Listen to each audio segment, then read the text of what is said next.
What's going on? My name is Bradley with Allaqcess Sports, and we are back with another video to get you ready for the NFL slate this weekend.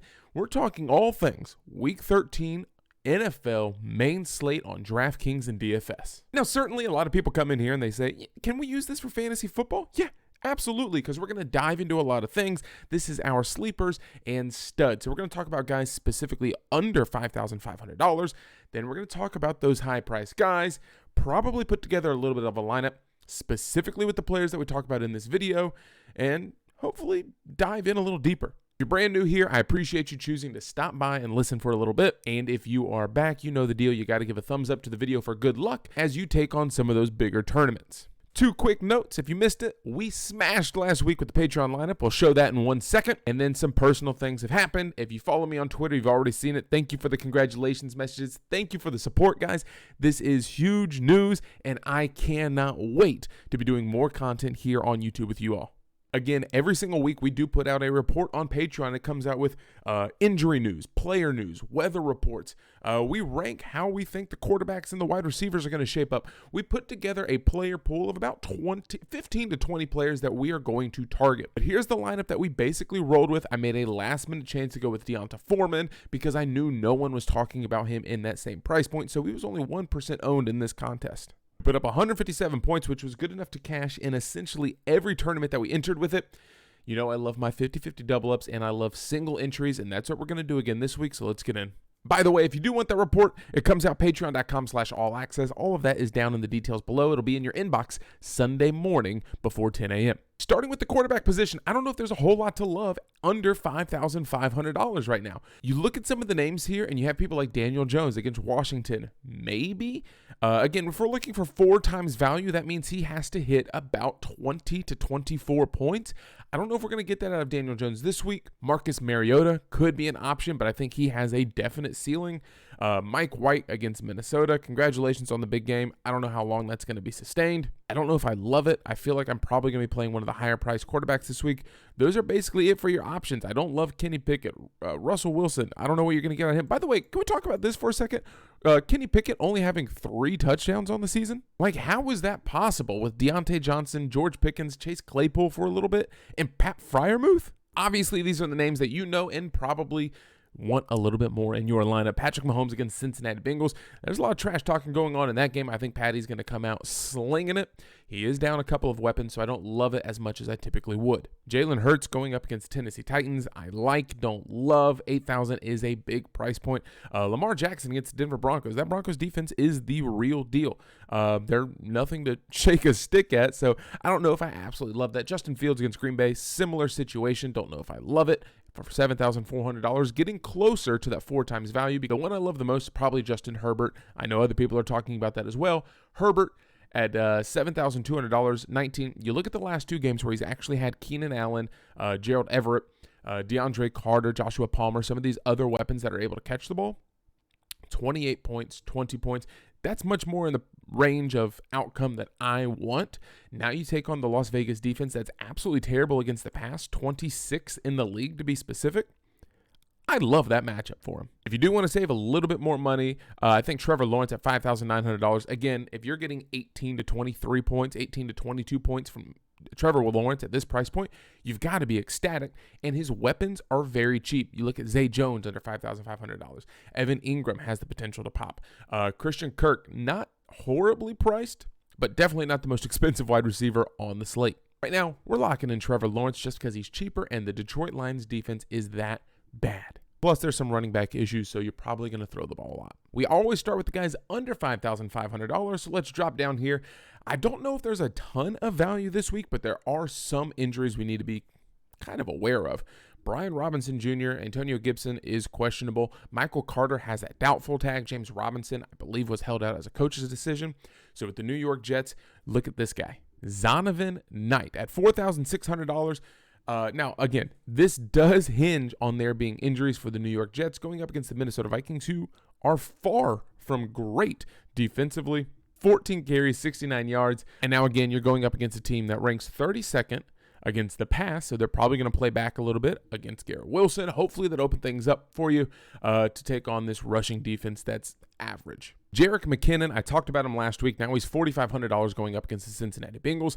I said Isaiah Pacheco, JERICK McKinnon, both were on my radar with CEH going down. I thought maybe they're going to pull back on Isaiah Pacheco. You know, keep him bubble wrapped over there in the corner, nice and safe, so that he doesn't get injured. Unfortunately, that wasn't the case. Still with 0 attempts. He did have 6 targets in the passing game. We said we kind of thought he would get 5 to 7 targets. So right in that range. Unfortunately, it was only 3 receptions for 26 yards. So 5 points out of 4,000. Not great, but it's better than getting a 0. Here's a guy that I want to talk about, Latavius Murray at $5,300. And yes, the Broncos have been decimated by injuries in the backfield. They've also gotten rid of Melvin Gordon. Latavius Murray is that starter at $5,300. I'm interested in him. Okay, you look at some of his most recent games. He has been used with double-digit carries. He's gotten a few targets out of the backfield. There's a lot to like about him. I'm sure plenty of people are talking about him. I think the Denver Broncos defense is going to keep them in the game long enough to actually still be relevant in the running game. The one thing I don't like is the fact that the Baltimore Ravens are giving up 82 rush yards a game. They struggle defensively in the passing game, but not so much in the running game. Latavius Murray at $5,300, I'm interested in. I'll have to see what the ownership is just to see if it's maybe worth a play. Gonna veer away for right now, but definitely worth a note.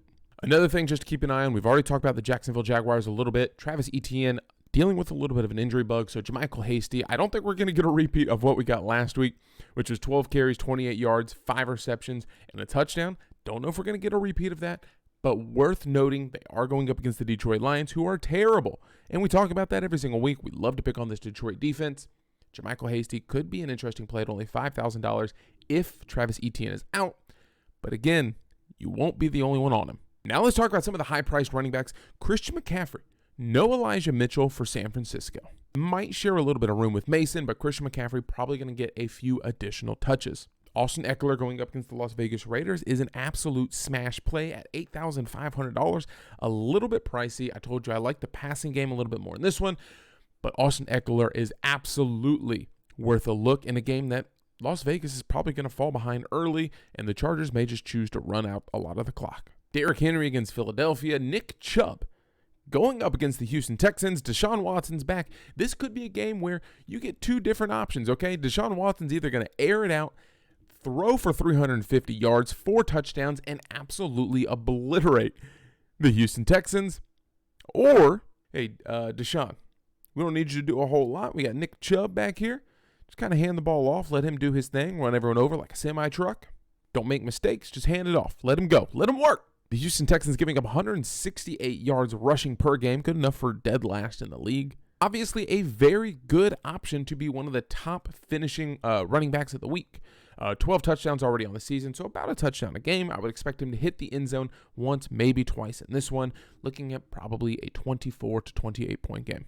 Then there's this little cluster of guys that I really do like. You see Aaron Jones against Chicago. Option to catch the ball out of the backfield and be handed the ball off against a team that does struggle against the running back. David Montgomery in that same game, opposite side. I think Justin Fields being healthy might limit Montgomery's upside. Najee Harris going up against the Atlanta Falcons, who have been absolutely terrible this season against running backs and pass catching back. If we can get one of these games where he does get 6 targets, couple receptions, plus he gets the 20 carries, oh, Najee Harris is a slam dunk this week. I think it's an interesting play, something to keep an eye on. Maybe you like the wide receivers more who are actually priced cheaper and could be potentially in a better opportunity. For now, though, we'll go back into the same well. Isaiah Pacheco, $5,700, I think, is down there cheap enough where it's not going to hurt us to put him in the lineup. 57, we can still go up and get Aaron Jones if we need to, but for now, I'm fine with this. $5,000 remaining per player. You know we got to go to defense, figure out someone cheap that we're probably going to put in. The Jets, maybe. Pittsburgh, maybe. Dolphins, probably not. Jaguars against Detroit, probably the best option because there is the potential for sacks as well as interceptions and turnovers from the Detroit side. If you want my favorite defense of the week to go up and grab, it's probably Baltimore. I don't know if I want to pay up that high, but the Seahawks, with all the injuries that the Rams have going on, the Seahawks absolutely in a very good spot. Tight ends. If you want me to talk about the guys over $5,500, congratulations. We'll talk about 2. They're good. Go get them. All right, so let's talk about the rest of the field. There's a couple of injuries to be paying attention to. Dallas Goedert down. Darren Waller down, so that's going to give you Moreau. David Njoku's down, so that gives you, I believe, Harrison Bryant as an option there with Deshaun Watson. George Kittle is an interesting play for me. He's only $5,000. He has had his up and down weeks, right? 5, 24, 3, 12, 21. Pretty much throughout the year he's been involved. 5, 4, 6, 10, 9 targets. It seems like this one probably is going to be a little bit of a higher scoring game going up against the Miami Dolphins, who can score and in a hurry. You might need to throw the ball a little bit, maybe spread it out, take some of the pressure off of Christian McCaffrey. George Kittle, $5,000 interested, but there's probably some cheaper options for you. Gerald Everett saves you $600 and puts you in a game that, again, is going up against the Las Vegas Raiders, who are pathetic against the pass. 7, 4, 8, 11. It's not going to hurt you at $4,000. If he gets you 12 points, you're still 3Xing. Evan Engram, I feel like every time we pick him, he doesn't pop. When we don't pick him, he does pop. I'm telling you right now, I do plan on possibly fielding Evan Engram into my lineup. Evan, if you give me one of these 1 or 2 target games, I swear to you, I'm putting coal in your stocking for Christmas. I hope you get a flat tire on the way home from the game. If you end up this game with one catch, I hope every single night of the rest of your life, when you wake up and you have to pee in the middle of the night, you kick the corner of your bed, you bend your little pinky toe, and unfortunately you're going to have to miss a game. Legally, I have to say that I don't actually wish that to happen upon you, nor am I responsible if it does legally to compensate you any of your missed money that you would make in your NFL career. This puts us at about $6,000 remaining per player, and all we really have left is wide receivers, and there's a guy sitting right at that range, Christian Kirk against Detroit. Game log, 9, 12, 9, 7, 10. I love that target share. The 8, I don't love so much. The 34, the 21, the 17, I like a lot. Under $5,500, Allen Lazard, Garrett Wilson, obviously going to be a focal point for a lot of people, and with good reason. On only 5 catches last week, 95 yards, 2 touchdowns, 26 points. That's his second 20-plus point game in the last 4 weeks. I'm just afraid that he's probably going to fall back down to earth and get a 3, but going up against the Minnesota Vikings, you're probably going to have to throw the ball a little bit. I expect Garrett Wilson to have another good game, but maybe not a great one. $5,300, certainly an option for you to save some money. Dude, I don't know what it is, but if he's wide receiver 2 on the Bengals depth chart because Jamar Chase is gone, it's not performing. So if Jamar Chase is back and he goes to wide receiver 3, throw him in your lineup because you're going to have a big week out of him. He just can't perform when he's wide receiver 2. You have a double dip of the Pittsburgh guys, Deontay Johnson and George Pickens. Sure, Kenny Pickett's only thrown 3 touchdowns this year, but Atlanta's bad. If you're a fan of watching bad football, this Pittsburgh and Atlanta game is for you. I'm really sorry if you live in those territories because you're just going to be a witness to bad football all day. We talked about Zay Jones. He does have that questionable tag, maybe Marvin Jones, but Zay Jones last week, hey, he was in the Patreon lineup, man. We put him in there. He had a massive game, 14, 10, 10 targets, 3 of the last 5 games featuring double-digit targets. If he is out, Marvin Jones, worth a look. Evan Engram makes me like him even more. Kadarius Toney, McCole Hardman out. Juju Smith-Schuster didn't get involved a whole lot last week. Probably didn't need to going up against the Rams, who put together, 12 yards of total offense in that game. Juju probably going to be more involved. Travis Kelce probably going to be more involved. And MVS Valdez-Scantling. Aside from looking that we only have $6,100 remaining, we do need to look at some of those high-price guys, right? Jamar Chase coming back from that fractured hip. Not sure exactly what we're going to get out of him. They say he's healthy. They say he's ready to go. But you never know exactly how he's going to feel on game day. Amon-Ra St. Brown going up against Jacksonville. Yes, we have the Jacksonville defense. An interception, not going to hurt us. A fumble, not going to hurt us. Keenan Allen at $6,500, definitely an option for us against Las Vegas. We've already talked about how bad they have been. Amari Cooper, first game with Deshaun Watson. Yeah, Houston's 6th in the league in passing. That's because people haven't had to do that. When you're able to run for 290 yards a game, why would you want to throw it? You're up 30-7 against them. There's no reason you should be throwing the ball. Just run it down their throats. I think Nick Chubb gets an abundance of carries in this one. Sure, Amari Cooper could probably get a touchdown. I think 12 to 15 points is probably comfortable for him, but he does have a ceiling in my opinion. Tyler Lockett going up against the Rams. Mike Williams out. There goes that DeAndre Carter that we mentioned earlier. Maybe even Joshua Palmer, depending on how you feel about those two guys. For now, we'll be putting in DeAndre Carter into the lineup. This is kind of a first look Saturday morning, Friday evening lineup.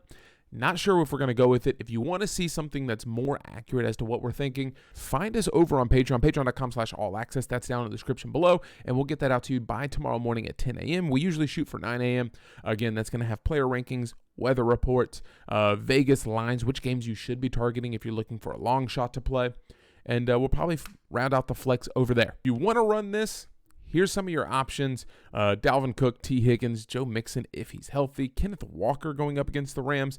Again, a Rams team that is not going to get a lot of offense. Seattle may choose to run it a little bit more than often. Aaron Jones in a smashing spot. Mark Andrews, Keenan Allen, all of those guys you can do, and then you can upgrade Isaiah Pacheco, upgrade your defense, or even upgrade over DeAndre Carter. That's going to do it for this video, man. I greatly appreciate y'all hanging out with me. Hopefully you like this format and style. If you want us to go back to the old style, drop it in the comments below, man, because I really do appreciate your feedback. Best of luck to you week 13. Go out, win the big ones, or be like me, get the single entry and just kind of pick and choose with a couple single bullets. Appreciate you, and hopefully the next time that I see your name is in the green. Y'all have a good one.